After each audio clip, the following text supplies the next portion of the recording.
Hey, yo, what up? BLK in this motherfucker. Check this out, though. Y'all see this picture? Now, most people gonna say, oh, yeah, he got on Air Forces, and his daughter got on some beat-up shoes.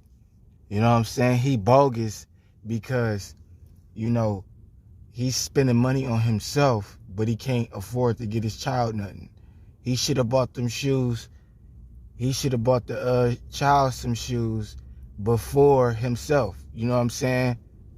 And it's like, you can't really judge a person based off of what they wearing all times. You know what I'm saying? Because it's like, if you really pay attention, you can tell that them shoes is not brand new that he wearing, the adult. You know what I'm saying? Even though them child shoes is like ran through the mud, you know what I'm saying? At the end of the day, the person that is wearing them Air Forces, you don't know if they putting socks in their shoes every evening to make sure there's no wrinkles in them. You know what I'm saying? You don't know if they had them shoes for a year, 2 years. They only, you know what I'm saying, wear plastic bags on them outside.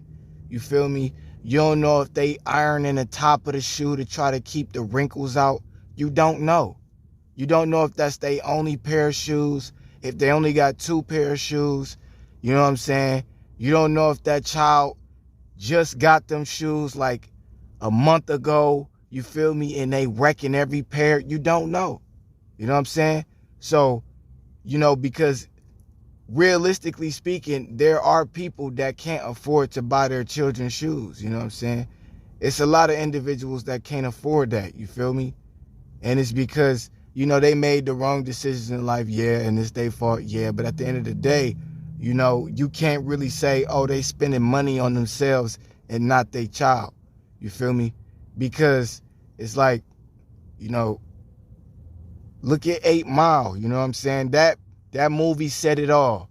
You feel me? It's a lot of individuals going through that type of deal. And it's like, bro, at the end of the day, you shouldn't have bought Air Forces in the first place. I do agree with that. Because it's like, dog, if you gonna spend some money, you know what I'm saying, don't spend no $100 if you ain't got $100. You know what I'm saying? Go get you some off-brand slide-ons or something. Go get you something. You know what I'm saying? You ain't gotta, but that's because most people want to fit in with everybody else. This be the problem. At the end of the day, people can't judge another person for wanting to fit in and not feel left out. Because most of society only looks at you if you have a certain amount of things, or if you meet this criteria. If you uphold people to a certain standard, then they feel like they can never be themselves. You know what I'm saying? And by you saying, oh, you bought yourself some shoes and didn't buy this child no brand new shoes, but you say you only are important if you wearing Jordans and Nikes and, you know what I'm saying, Louis Vuitton, whatever the fuck, Balenciaga, you know what I'm saying? How can you judge this man's attire if you wouldn't even approach this man if he didn't have this attire on? You feel me? And it's like, it's fucked up because it's a double-edged sword, bro. You got to start to understand, like, y'all can't keep praising shit that you yourself can't afford, but then judge somebody for not putting a child in some shit that they can't afford. You feel me? It's fucked up. Like, bro, y'all gotta understand realism. You feel me? Let's be realistic about the situation.